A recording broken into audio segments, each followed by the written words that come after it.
Bom, então, na verdade, eu tava grávida. Eu engravidei no início do ano de 2020. Então, logo que estourou, assim, a pandemia, eu fui afastada das minhas atividades, né? E todas as grávidas, né, foram afastadas porque não se sabia ainda que o vírus poderia causar nos bebês e as grávidas são consideradas um grupo de risco. Então, eu fui afastada durante todo o tempo da minha gestação e mais o tempo da licença, né? Mas o meu marido trabalhou diretamente no Covid, na linha de frente da Covid, nas UTIs. Então, em relação a essa primeira pergunta, eu vou responder a questão de ser família dos médicos envolvidos na linha de frente do Covid. Então, a gente vivia numa situação de insegurança o tempo todo, rezando, pedindo a Deus para que, se por um acaso meu marido pegasse o Covid, porque a gente sabia que poderia, né, que estava exposto a pegar a Covid, para que fosse um caso leve. Então era uma sensação assim de insegurança e de medo em casa, mas ao mesmo tempo eu incentivava ele, porque eu sabia que o trabalho dele estava salvando vidas. Tá, e a gente já vinha praticamente o ano passado inteiro já com pouquíssimos casos de síndrome respiratória. Eu acho que agora dentro das UTIs a gente vai viver o nosso normal aí, que é o aumento de casos de insuficiência respiratória por pneumonia viral nos meses de maio, junho e julho, mais descompensações, doenças pulmonares, né, que geram insuficiência respiratória, mas a gente tá voltando aí ao que era antes. Não acredito, tá, que a saída da status de pandemia vai mudar alguma coisa. Tava vivendo praticamente na normalidade aí há praticamente quase um ano. Acho que já tinha que sair mesmo o status de pandemia, porque a gente já não vive uma pandemia há pelo menos aí uns 6 meses.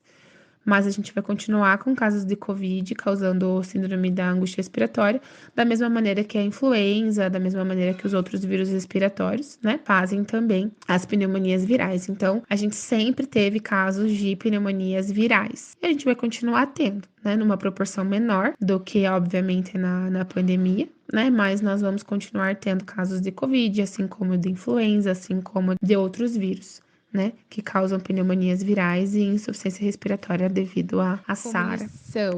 Eu acho que a gente tem que levar a equipe de saúde, os médicos, eles sempre têm que estar dispostos a aprender. As famílias e os pacientes têm que levar como lição que também, né, estamos com necessidade sempre de aprender. Em relação a cuidados, a gente tem que estar em dia com a vacina, tem que estar em dia com a nossa imunidade, tem que estar em dia em relação ao nosso cuidado do corpo físico e da parte mental, porque o único jeito de você não pegar o vírus, caso ele esteja em circulação, é você não se relacionando com pessoas. E nós vamos nos relacionar porque nós somos seres humanos. Então, o cuidado maior, na minha opinião, tem que ser o nosso cuidado com o nosso corpo, o cuidado no controle das comorbidades, em relação a sedentarismo, em relação à alimentação. Então, cuidar do nosso corpo, cuidar da nossa mente, para que a gente, caso a gente seja exposto ao vírus, a gente ter, né,